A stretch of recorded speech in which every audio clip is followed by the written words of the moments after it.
Hey, Jason. Hello. Today there was an FTR race this weekend. There was some GNCC last weekend. There was an enduro. But you and I were at the hare scramble. OSDR put on a hare scramble on the watermelon patch through FTR yesterday, and you and I were sitting around talking about you were trying some other product, and I was like, "Dang, man, the two old men need to sit down and just talk about." You are a prolific tester, Yes. and you don't get product for free. You're not sponsored. You just try stuff. Yeah, I just spend money. So I thought, hey man, MJ didn't go race the GNCC this weekend, so it's kind of hard to cover a race that no one was at on the new property. We can talk about the winners and stuff, but I really wanted to sit down, and I think we're going to start doing features on the products Jason tries. And so this is the MX Beyond the Curve, the MX podcast goes off road. Today we're just kind of off track. We're sitting under the pole barn. BSing basically. Yeah, we're going to BS about products that Jason tries, and today we're going to touch on the Leatt fleet of helmets. We've got a 2.5, a 7.5, and my 8.5, and then we're going to talk about WOD Done. It's not what you think. It's a hand product. Jason has tender hands, so he's been looking for solutions. So what did he do? Same thing with the goggles. He tried the goggle strip, which I'd like to get a long-term update on the goggle strip thing. And we're just going to BS. So it's the day after the hare scramble, which, by the way, even guys who you don't normally hear from were saying that track kicked their ass. Yeah. So congratulations, OSDR, for taking a sandpit and turning it into a torture test, because I've heard a lot of conversations about how tough that was. Yeah, it wasn't. I wouldn't say it was tough because of the track. It was just very dry. And then at some point in the afternoon, it just started blowing out and getting rooted up. And if you'd have dumped probably about 5 inches of rain on it, it'd have been perfect. But it hasn't had like any significant rain in a couple months probably. Yeah. So there was water through the creek, but that was about the extent of it. And when they say it was the melon bash, on the way down there Sunday morning, Michelle and I passed about 20 melon harvester buses. Mm-hmm. So it's melon season. Ross Chastain should be really excited in NASCAR right now because mom and dad are going to be making big bucks in the melon market. But no, it really is the melon bash. It's a really pretty piece of property. Yeah, it's very nice. It's a really nice piece of property. Good turnout. Even with the GNCC going on, there was a great FTR turnout. They had a nice separate peewee track, big peewee track. Yeah, it's the same spot they used as the last time we were there. And they had a water park for the kids. Yep. And the adults. Oh, and the adults. Yeah, well, one of those was for adults, one was for kids. Okay. So not a bad, and honestly, it was a beautiful day. I have a picture of like the sky, and it was crystal clear. Yeah. It was gorgeous. So you did complete the race. Did you get credit for the last lap? Yeah, they did. Pretty much, I think most people's stuff went through. So I ended up 33rd overall out of 154. Okay. So that's not too bad. Shabby, and ended up fifth in the class. So very good. Yeah, it was a beautiful day. Michelle and I had a great time. Thank you for the factory-ish hospitality, the easy up, and the shade. So, but let's dive. Where do you want to start? You want to start with helmets, or do you want to start with your WOD Done? And we're gonna laugh through WOD Done because we were having a field day with you. With these yesterday. Yeah, WOD on. So whatever you want to talk about, just point and let's talk about the hands first, because that is something that people struggle with. I know we'll touch on, like, people have used donuts, they've used you've used other products. There's people wear two gloves, people wear their gloves tight, people wear their gloves loose, people only wear new gloves. So touch on this and why you looked at it. So I do use the donuts for the inside, which they do work. Yeah. And it's pretty simple. If you have blisters or anything here and you use donuts, either it's going to stop or it's going to keep going, one or the other. So I use that, and then probably a handful of years ago, I started having issues with my hands. I don't really know why all of a sudden. But like we were discussing at track, my pressure point is on the outside of the palm, which is a very strange area to be a pressure point. But we started having issues there. So started trying new skin with Band-Aids covering that, which in general, up until recently, that worked. But like we discussed, I'm pretty sure what happened here was from those lock-on grips being too firm and not being actually, they're shorter just enough to where when my hand is pushed down and spread out, it's pushing over the edge, and that's what caused that. So put my normal grips back on for this race. I just happened to come across these on Instagram. How did you get an advertisement for a gymnastics tool? I have no idea. I mean, we're not going to dive into your Instagram searches. Honestly, I don't. It may have been a weightlifting thing because they do gymnastics and weightlifting as kind of the two big fields that they advertise with. And the brand is called WOD DONE? Yeah. Okay. WOD. So workout of the day is what WOD is, and done, DONE. But yeah, I came across them like, looks kind of interesting. So I read up on them a little bit, and I was like, they're not expensive, and they offer the. I'm gonna set the helmets down for a second. I can hold this stuff up. Okay. So this is the main deal that goes on your hands. Okay. Not sure how. Little fingers. Yeah, or that it just stretches that much. Okay. I have previously tried products that, like your fingers go through, like palm protectors and stuff, and within a mile or two, the circulation of my fingers is cut off because my hands swell just enough to where it cinches down. So this is the main one. It just goes onto the hand pretty much however you want to do it. For the race, we just split it here, and then I just put it on and then just lay these pieces down in between my fingers. But like we were saying, like we could cut this down if we needed to or however we wanted to do it. The way I had it worked pretty good. Yeah. So I'll probably just keep playing with that and go from there. So that's the main product. And then they have a tape, which looks about yay wide. Okay. And then they also make a tape that's narrower for your fingers. And then they have extra glue. If for whatever you're doing, the glue that's on here doesn't hold, which as you saw, they were still on there after 2.5 hours.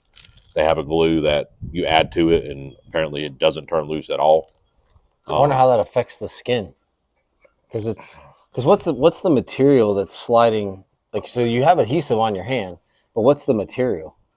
I mean, it's like a feltish. Yeah. The backside was like a rubbery. Okay. With like a glue on it. It didn't feel weird or nothing. Like it didn't add thickness. Like the dexterity in your hand wasn't reduced at all, which was pretty nice. You say felt? I kind of like it's almost like a or Velcro-ish. Yeah, like a think of a denim pant, but very thin, like a real thin.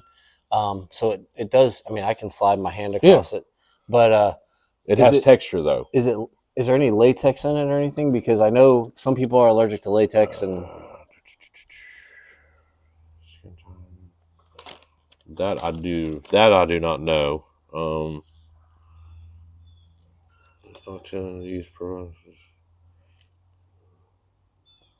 It doesn't say. There are some hints for these though too.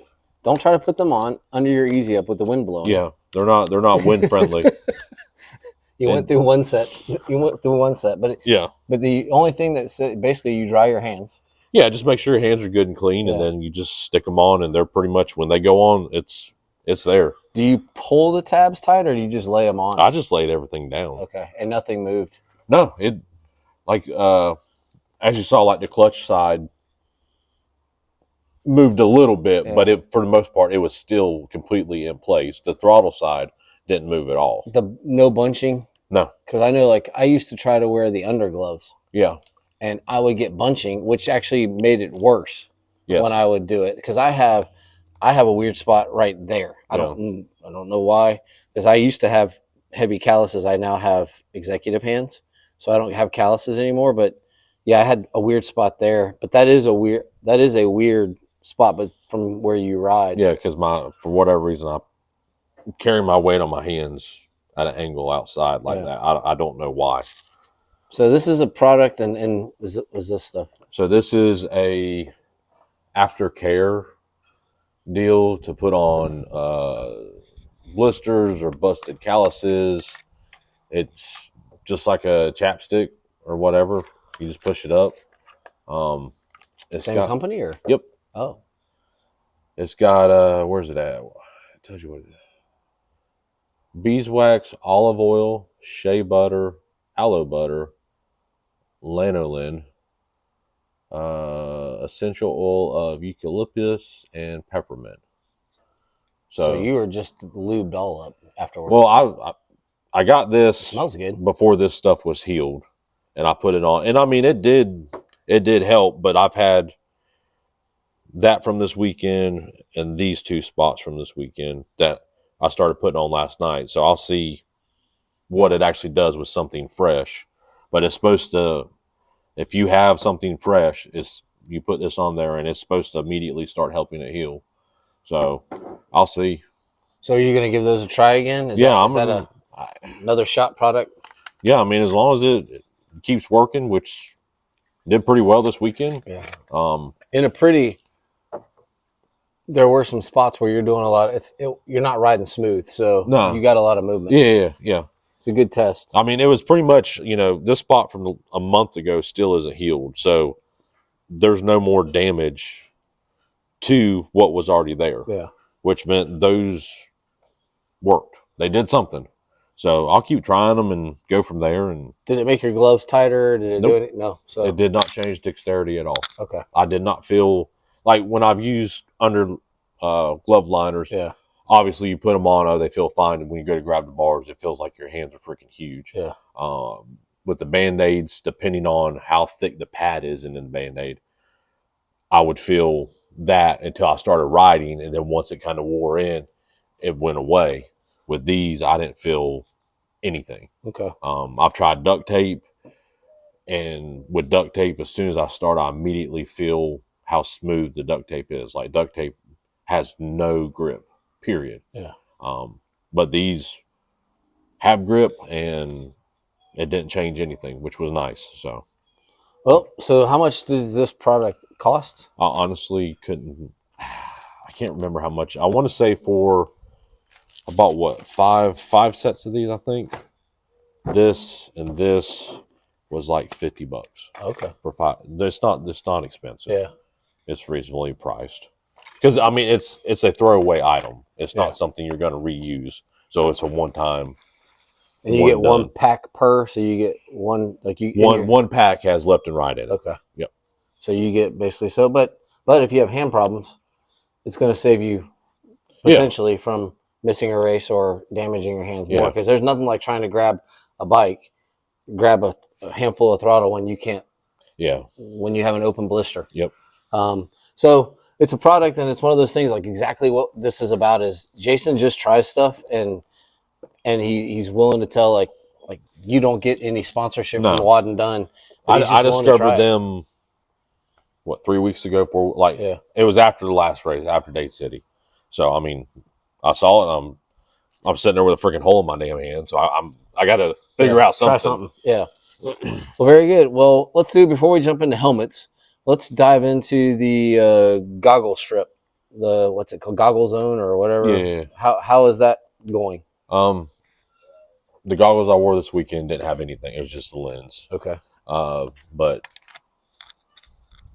I mean, so far, every time I've used them, stuff gets on there, it goes away, and they're holding up. So I mean, so you did use it this weekend? No, I didn't use it this week. I used it at Dade City. Okay. I've used it at Dade City and everything prior to. Okay. But yeah, they work. I was wondering how the dust would be affected by it. Well, like at Dade City, you get hit with a face full of dirt or whatever, and it just goes away. It doesn't stick. So far, so good. Yeah, and when you get done, pretty much you just blow them off with arrows and call it a day. I mean, it's pretty nice. It's neat. Yeah. a good test would be obviously the first time I tried them was a crappy mud race, but a normal mud race minus the water to see how well they hold up with just, they say, oh, just wipe them. Well, see how that actually goes. That'll be, but that's, you don't know when you're going to have that opportunity. Yeah, because this weekend there was only 2 places crossing the creeks where you possibly would have had anything. Yeah. Yep. So super dry. It's just a dry race weekend. Well, let's jump into the helmets. We have a 2.5, an 8.5, and a 7.5. 8.5 is mine. I did not buy the 8.5 to buy it. 8.5 when I broke my helmet at the Enduro last May. I didn't buy a helmet for a while. My wife decided I needed new stuff because I broke my helmet. So I ended up getting I had picked out, I think, a 7.5, or I don't know what the other one was. There's 2.5, 3.5, like 4. It's either 4.5 or 5.5, 7.5, 8.5. Now there's 9.5. Okay. Well, I think I had picked out a 7.5 to go along with my new brace. Yeah. And when it came in the mail, I was like, oh, man, they sent me the wrong thing. And Michelle said, no. I upgraded you. I upgraded you to an 8.5 because I liked the color design and I couldn't get it in a 7.5. Yeah. So I ended up with the 8.5, not because I wanted to spend the money, because Michelle liked the platform. So I don't know the difference in the 8.5 to the 7.5. I'm sure there's something, but I'm sure there's a difference between the 2.5 and the 7.5, which are both yours and you have tried. Yes. So let's dive in, and I'm sure you will be able to educate us on the 8.5. And by the way, we are not sponsored by Leatt. No. But I've been using Leatt products for since about 2012-ish, something like that. Okay. Mainly their chest protectors and drinking systems. That's what I have. I have a chest protector. The drinking system is what I'm using for the marathon. Yeah. And I have their helmet and the new neck brace. Yeah. Because I had one of the original old hard ones, and now I have the one that just kind of sits there. Yeah. So I haven't tried it yet, so we'll see how it works. But so let's dive in. So with the Leatt helmet, so the reason I even bought, it's a stupid reason. So I've been using HJC I-50, which is their top of the line helmet, for the last numerous years. It's a great helmet. It's not expensive. It's $180 to $200 depending on color. Basically, they've become very plain with their paint jobs. It's just very boring, and I'm one of them guys. I wear something and then I kind of get, oh, I like that, or I like that. So I'm like, well, what? You wanted a little pizzazz. Yeah, I wanted something new with different colors and stuff. I'm not going to go spend $800 on a 6D or some of these other helmets. I believe there's a fine line. Like, I spend $800 on a helmet, I go out tomorrow and crash and destroy it. Yeah, I'm out at least half that. Well, that's what I did with my Fly Formula. Yeah, when it was done. Yeah. So I started looking at Leatt stuff. Surprisingly, like just looking at the races, there's not a whole lot of people that wear these. What you think might be a Leatt is actually a Fly because they resemble each other quite a bit. So I started looking. Same thing. They had some with different colors, and I tried yours on before I bought, which kind of gave me an idea of size-wise. So when I ordered Gunner his, and then I ordered a large and an extra large. So after more researching, once they got here, they have 3 different shell sizes. You have extra small, small, then medium, large, then extra large, and 2X. So if you look at extra large shells versus your shell, there's quite a bit of difference. So the 2.5 and 3.5 are basically the same. They're like the entry level. They have venting and everything. They all have the 360 deal for the absorption. There's a cool little system in there. Yeah, but you can actually buy new ones. Okay. So I don't know how that plays into you crash hard. Like I would think if those are damaged, then the helmet is Yeah. trashed. I would think. Um, so basically, when you hit I want to say the 7.5 and up is when things start. All the extra add-ons are added in. The biggest difference from the 7.5 on up is they start changing the shell composition of what the actual outer shell is made of.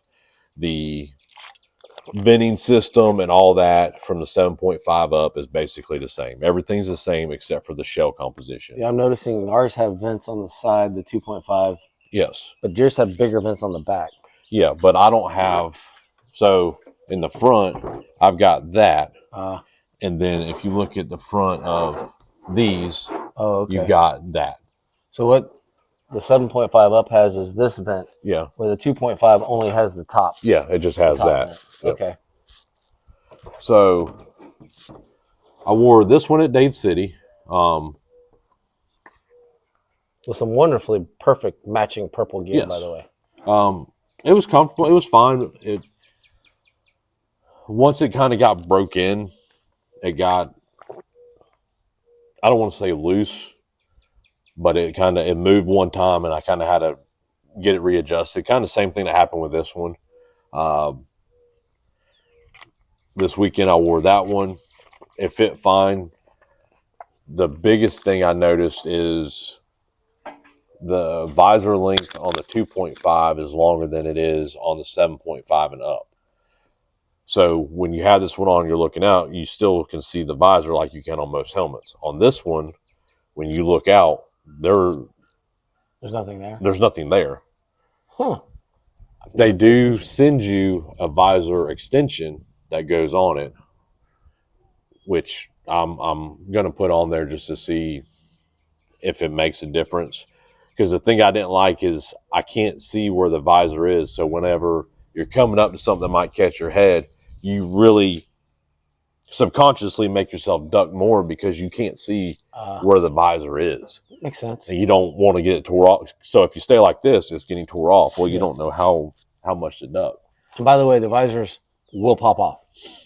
Yes, gunners crashed twice, and this piece here has popped out, which just hit it and it goes back in. You notice a lot of Supercross guys finishing races without their visors on. I haven't really noticed in the off-road world. Now, a lot of them, though, a lot of the brands, these have basically the pins. Yeah. Theirs are magnetic. So those are going to come off super easy. Way easier than these. I mean, these will still pop out, but I think it'd take a little bit more of a good hit to get these to actually completely pop out and the visor come off versus the magnetic ones where you probably could just hit it hard with your hand and it's going bye-bye. I think Jet last year in a motocross race got hit with dirt. Mm-hmm. I think it was High Point and lost his visor. He didn't even crash and the visor came off. But I told you, and I say this, and like I said, we don't get anything from it. If you buy one and you like the helmet, I would go ahead and just buy an extra visor. Yeah. Because they may not have the style, your color scheme a year later or whatever. Yeah. But it's not a bad thing to have because we're motocrossers. We don't ride dome-headed. So you may have to finish a race that way. But dive in more to what you've noticed from these. Ventilation. The 2.5, and I'm assuming the 3.5, because they're basically the same, are way hotter than the 7.5. I did subconsciously notice that this weekend when I was riding. At one point, going through something, like I felt air coming through. Where I want to say is one of the times when I slowed way down or stopped for a second, where with a helmet that's hotter, you would automatically feel it increase the heat. Yeah. With that, I felt air movement continuing. I never felt my head or anything really heating up. Mm-hmm. Where with this one, I did feel more heat. So the ventilation system that's in there does work correctly. Because it comes out the top, it comes out the sides, it comes out the back. You've Yeah. got the whole flow going through. I don't know if the bottom has anything. Yeah. Yep. You got stuff at the bottom. Yeah. So you have good air movement through the helmet, and Yeah. it does work. And you can feel it. And I think Yeah. that's one of the things I think Fly has been touted on is the airflow through that Formula helmet. Yeah. They talk about. But I will be trying that. But that's good to know, because especially here in Florida, we're getting ready to get into the hot part. Yeah. Yep. And having that extra airflow, does it cost you extra money? Yes. But if you want to go out and ride in summertime, Yeah. having any breeze through your head. Yeah. Well, like I don't know if they still do, but like at most, with Leatt themselves and on most of their distributors, they were having a major blowout on all their stuff. So just, you don't have to pay for it. Just wait till they do these big sales at Christmas or Thanksgiving or at the end of the year before their new stuff gets released. Just wait, and you can save. You may save $50. You may save $150. Yeah. But just wait, and instead of paying $400, you may pay $2 something or $3. You know. You going to try this one again? The 7.5? Yeah. Now, is it when you said it moved, like you at Dade City, you said that one moved. This one, you said it moved a little bit. Is it just it settling in? I don't know. Okay. They fit completely. Well, this one fits completely different than anything I wore. This, after wearing this one and then putting this one back on, this fits more like my HJCs, but different at the same time. So I don't know if it's just breaking in or it's just I don't know. Yeah, because one thing I don't think people realize is not every helmet's going to fit every person because of head shape. Yeah. And the pressure points on foreheads. Now, do these have adjustable pads? Can you buy different size pads for these? Yes. Well, so the main inner part, you have, your small, medium, large, all that. Yeah. Their cheek pads are replaceable. They come in different sizes. There's like a handful of sizes. Okay. I did replace the cheek pads in both of these. I went to the thickest ones they had because in this helmet, there was hardly any pressure on my cheeks. With this one, there was a little bit, but it wasn't as much as I like. Or as much as I'm used to. Like I'm used to it being, actually holding. With this one, I could move my mouth just like I didn't even have it on. This one, like I said, there's a little bit of pressure, but I wanted more. So I put the thickest ones in there, and it has made a difference. I just have to wear them a little bit more to see if what I was feeling is just break-in or if that's just the way the helmet is. Yeah. Like it felt fine until I got jarred, and when I got jarred, it basically dislodged where the helmet was supposed to be sitting on my head. So I had to stop and kind of get it to pull back. That one sits more up here-ish. Mm-hmm. This one sits a little bit lower where the HJC sits just above the eyebrows. Okay. So I'm used to it being here. So up here feels odd to me in general. So when it got dislodged, it really shifted up, which then it just feels very, very awkward. It's comfortable, a cool helmet, but I just have to play with it some more to see. How did goggles fit in it? Fine. Because I know that's, especially with as big as they're building the goggles now. Yeah, the goggles fit fine in both of them. Like there was no issue. Biggest negative, I guess, for them? Nothing. I mean, nothing really at the moment.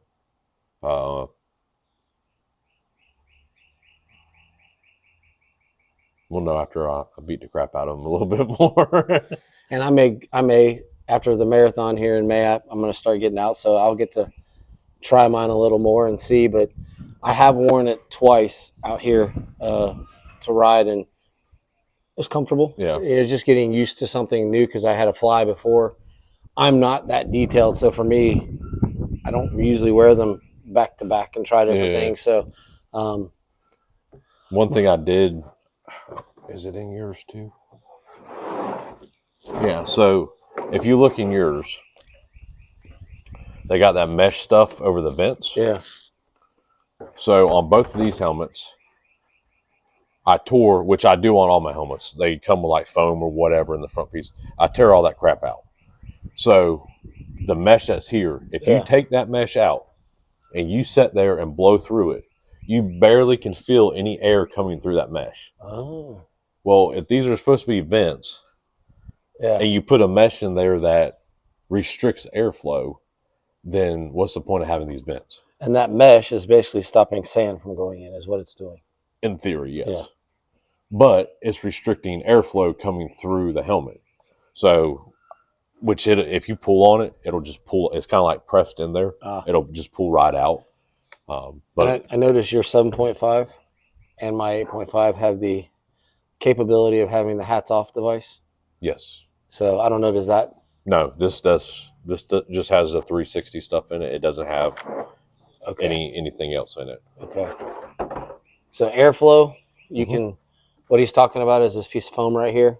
You can cut that piece of foam out, not Leatt approved, just for personal preference. The hats off device fits, the tube for that fits back in here. 7.5 has it. Also, I don't know if yours has it. In case of an emergency, this is not for you to do when you're cleaning it. They don't want you to do this when you're cleaning it. Those. They want you to pull it off normal. The cheek pads are removable, so you can wash them. The liner is removable. I will tell you, I've never taken my liner out. I've always taken the cheek pads out, and I just wash it real good and let it dry. I did after Okeechobee. Did you? Yeah, that helmet actually had mud. I had no choice. How did you get it back in? I always struggle. That's why I stopped doing it. That was actually the first time I'd ever done it. So it was a learning process. Oh, it wasn't hard once you kind of, okay, this goes here, this goes, like, it's not, pay attention when you pull it out and you know how it goes back in. But what I was going to say for these tabs here, this is in case you crash really bad and they need to help remove the helmet. Yeah. Instead of having to move you to get these out, they can just pull them. Yep.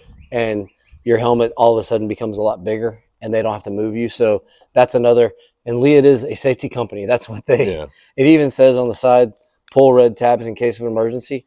So it's just something, a lot of companies have their extras. And for Leatt, they've gone with the 360 turbine, where Formula has the cone head stuff. Yeah. And they have airflow. I think that's become a big thing, the airflow. I also wonder sometimes, like, my helmet's light.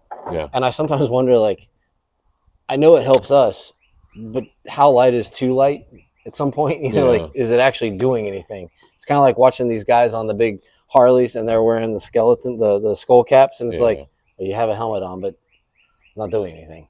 Yeah. I mean, it's just the material they're making the shells out of obviously are strong. Yeah. I don't know that a heavier helmet versus a lighter helmet. I'm sure there's a little bit possibly of strength difference there depending on material, but I don't know. Yeah. I know back in the day when Axo came out with that full carbon fiber helmet, my dad had one, and you didn't, like, it was there, but it didn't weigh anything. But it was strong as can be. Same with, like, if you pick yours up and then you pick this one up, then you pick this one up, you'll feel the difference. But I don't know that necessarily this shell is any weaker than this shell, you know. It's the weight of the shell. We're just wearing the shell. Yeah. Leatt also, in America, you have to have the DOT, but the big thing now is the ECE. It's not the it used to be something else, but it's the ECE now is kind of the big thing, and they go through all that testing. Yeah. Rocky Mountain's videos do a pretty good job of covering all the styles and what they have, what they don't have, and, like, comparing them, you know, this to this to this, you know, it's and that is a great resource. The reason I wanted Jason on is because he does, like he says, we joked about it yesterday, he spends money to try stuff, and I want to give him a platform that we can talk about it, because sometimes it's crap. I mean, he fought with his current bike for, I don't know, a couple months trying to get it to work, trying different things. And so we're going to periodically talk about stuff. But other than that, on the product side, you got anything else? Any random stuff that you're thinking about you wanting to test? No. Well, I mean, you bring the bike up. I've had 2 races on it so far. It's pretty solid and correct now. Um, the only thing I'm really doing now is just trying to fine tune it just a little bit, which I'm doing with the power valve. So I know what it's doing. I know the little bit more I want it to do, which hopefully with that it will. But it's actually, after you dump about $1,000 into the motor to make it right, it's a good bike. Straight out of the box, it's stupid fast and ridiculous. There's no reason for a stock bike to behave like that. I know I'm not the greatest rider, but I'm not either a slouch either. So I said the whole time when I got it and trying to figure it out, I would take a 450 over that bike any day of the week. Yeah. Because it was an animal. Like, you were either nothing or you were everything. And there was no in between. That would have been fun yesterday. No. Same thing. Like in the fields, it would have been on and then a handful everywhere else. Yeah. It was just, but yeah, it's after changing heads, carburetor, CDI, playing with the power valve, it's now right. But you shouldn't have to do that to a bike that's just a stock 252 stroke. Like, that's so. If you and a flywheel weight. I'm sorry. So if you have a 252 stroke gas, and you're struggling with it, reach out to Jason. You can find him on the FTR Facebook page. I will more than happy tell you how to spend your money. But before we, I wanted to touch on some of the racing because there's been some exciting stuff real quick. But you were also a huge proponent of the MSR gear, which was popular back in the day. And yep. I saw that I think One Industries is coming back, but MSR has become an in-house brand for which company? Rocky Mountain. Rocky Mountain bought all the rights to MSR. Okay. And every time I was joking with him a month ago, I got an email that they were running a big sale. And I texted him and he's like, I already bought some. So off-road racing, I know that the big thing people want is they want to look the coolest. They want the most modern. Man, we trash this stuff. If you need some practice stuff, or you don't care if it's last year's gear, the big joke this week was changing gear before practice. Yeah. I used to do that. I would go practice. I did the same thing when I did ride practice. Yeah, and I would change gear and put on clean gear. But my practice gear may have been 10 years old. Yeah. Or older. And my race gear, it's just newer, but it's probably 5-year-old stuff because I don't buy the newest stuff. Yeah, I don't. But the MSR allows you to buy the newest stuff. New stuff. Yeah. At an inexpensive price. How is the quality holding up? How is it holding up? How does it feel? I've only had 1 or 2 sets of pants where when they put like the rubberish writing on it, like MSR is that rubber material that's just like glued on. Yeah. Like 1 or 2 sets of pants that have that on it, that's come off. Okay. Which it's rubber glued onto a fabric. Like, it's not going to stay there forever. As far as the rest of it, everything's coming clean. Everything's holding up. Nothing's ripped. Same with the gloves. The gloves are great. So it's good stuff. It's not crappy. You know, some people, it's got to be crap if they're discounting it that much. No, the amount of money it costs to make the product isn't to the point where they're losing money when they mark it down. They're not marking stuff down that much and losing money. Yeah. They're making money. They're moving product, building a name, and getting people coming to them. Oh, well, they're here to buy this. Well, what else can I buy? It's sales strategy. And if you start looking, there's more and more people wearing it. So it's obviously it's working. And I always say this: if you're not sponsored or getting a deal, or I mean, trust me, I think it would look cool to wear Leatt head to toe because you can. I can wear their boots all the way up to their helmet, and I look cool. But it's my money, and I can go by. So I mismatch everything. I mean, in the off-road world, you can get away with that easily. In the motocross world, dude, go out, do your practices and your stuff that you don't care if you trash it, and save your good stuff for the races because you're practicing. Yeah. But now I wanted to touch on the MSR because I know you've been using it a lot. Yeah. You almost deserve a sponsorship for the stuff you buy from there. But real quick, I told you about the Cajun Enduro. Yep. That looked awesome. Yep. The sand wash area, the woods, the guys doing the drones and on the bikes chasing. NEPG, for something that is so hard to cover, you're doing a damn good job. Yep. And Josh Toth, again, just he's having a good time. Yep. He didn't have a good race at GNCC. No. But yeah, he's doing good. Stu finished either second or third. Wherever he finished, he tied up for the points lead. So I think it's him and his brother are tied. Okay. Little Kawasaki battle but that place, if you get a chance, go online, pull up some NEPG stuff, look at the Cajun, and if they run it again next year, go ahead and sign up for it because it looked cool. Like it actually looked cool. I'm sure it could be swampy. I'm sure that riverbed, if it was wet, could have been nastier. Yeah. But I've never seen it. I've seen it wet there, but I've never seen them race there when it's like ridiculous muddy. Yeah. I think it's wherever they are is mainly a sand base, so I don't think it gets terrible there. Yeah, it looked cool. So this weekend we had the FTR race. Anybody that raced GNCC was not there, so we had a chance for there to be a guy who doesn't normally win, and we kind of had a runaway in the AA class. Yeah. Lamb? No. Landon Lynn. Landon Lynn. Yep. Garrett and he and one other guy were pretty close the first two laps. Then all of a sudden there were big gaps, and 1 and 2 were kind of all by themselves with a big gap. Yeah. And then 3rd through 5th had a big gap and on track. Yeah. Obviously, we don't know how they finished, but the one I wanted to talk about, I don't know who this kid is, but the kid who screams the 125, number 4. Yeah. That's a fast kid. Yeah.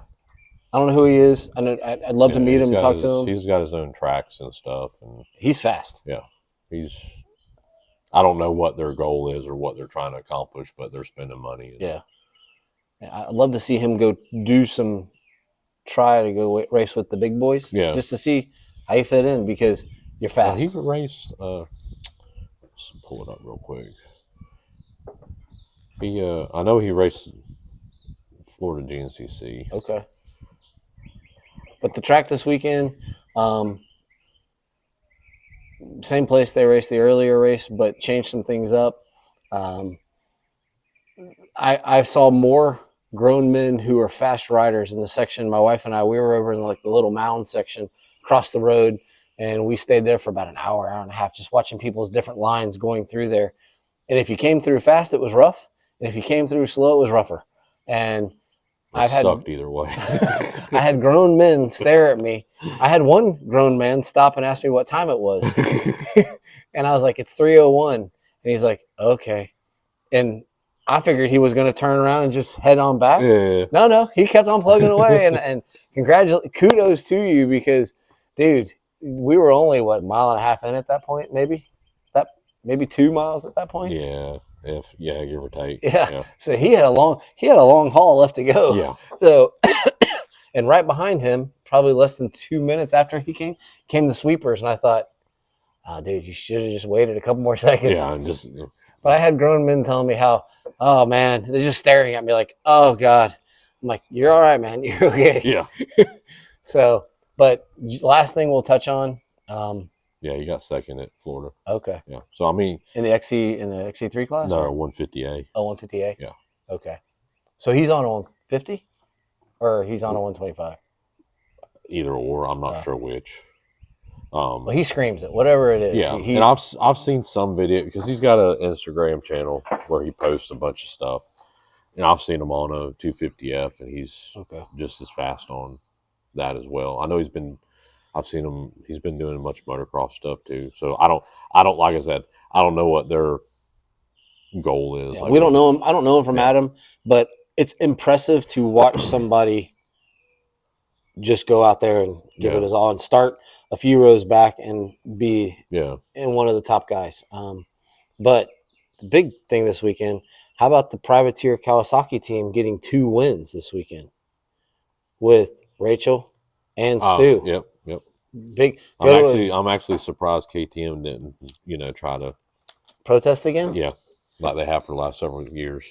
Well, I heard the last we didn't talk about it, but the last one, the reason he got protested is they went out and measured, and he was 1 inch over the allowed. Mm-hmm. Was it really 1 inch, or was that a joke? I don't know. So this has been an ongoing issue between Stu and KTM for the last several years. Every time Stu has been protested, it's been by some KTM member that's got pictures or video of him. Well, it's kind of funny. You're standing there the whole race, but you only have video of one rider. And there's more than one. There's more than one line through there. Yeah. Well, and the line. You've been to GNCCs. I've been to them. The pros all follow the same lines. You normally don't see them come to a section and then just go like this. They all follow each other. So if one's going that way, they're all going that way. If you go back and you start digging through the back history with Stu and KTM and stuff, he's not a factory rider for KTM because he's not a do boy like they wanted, and he's made that publicly known. That's why he's not a factory rider with them. And there's some animosity and other, I'm sure, back history of stuff there. They don't want him beating them. So when he is beating them, if they can protest him, they will. So one of the big races where I can't remember which one, it was last season or season before, they docked him and several others. Well, after everybody left, so Monday, they all walked out there and started measuring and doing stuff. And like, yeah, you're 100% right. I was outside 25 feet. But so it's him. Why am I the only one getting protested? And it got quiet. Now here you go again, same crap, because he was beating them. And they don't want Stu Baylor to win the GNCC championship. They do not want that. Because that would discredit their entire program. They're running a good program. Let the fan favorite kind of have his thing. Oh yeah. He put on a show this weekend. Rachel Archer put on a show this weekend. Track looked cool. The track with the rocks, and they all said it was, everything I read said that it was more of an older GNCC feel. It wasn't the blown out, wide open. Well, they have never raced there. Yeah. So if you give it a couple years, if you go back 5 years, it may be like a modern GNCC. Yeah. But when it's brand spanking new, there's no trails there. I mean, I remember MJ telling us they weren't even sure how they were going to lay trails because of all the rock. Yeah. So if you're creating trail based upon feel versus machinery, you're going to get a different looking race. Yeah. But the weather, I know they had a lot of rain, a lot of problems. Now, after everybody's fussed and cussed, now we're starting to see the compliments for landowners working together to help people and blah, blah, blah.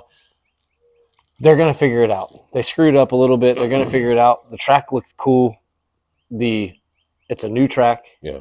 I think they need to have a couple new tracks. I think there needs to be some rest for some of these tracks. But it is cool to get that. But you get a new track, you get a guy that probably loves that kind of environment. Still the top three. They're the top three guys. Yeah. I mean, so, but have you read anything or seen anything about it besides the fussing everybody was doing early on? No, it was mainly just the parking stuff, which, I mean, I get why they were pissed off, like we talked about. where there was no direction, there was no signage, there was no nothing. Yeah. But instead of turning it in, you had to make a left into another piece of property to pay, then to cross the like. Yeah. Why they would even think that was a good idea, I have no idea. Like, Yeah. but it was. They stopped everybody from coming in Thursday, and then they started pulling them in Friday, and then it just kind of went downhill from there. I don't know if by the end of the weekend they were having to pull them out or not, or if it had dried out enough or whatever.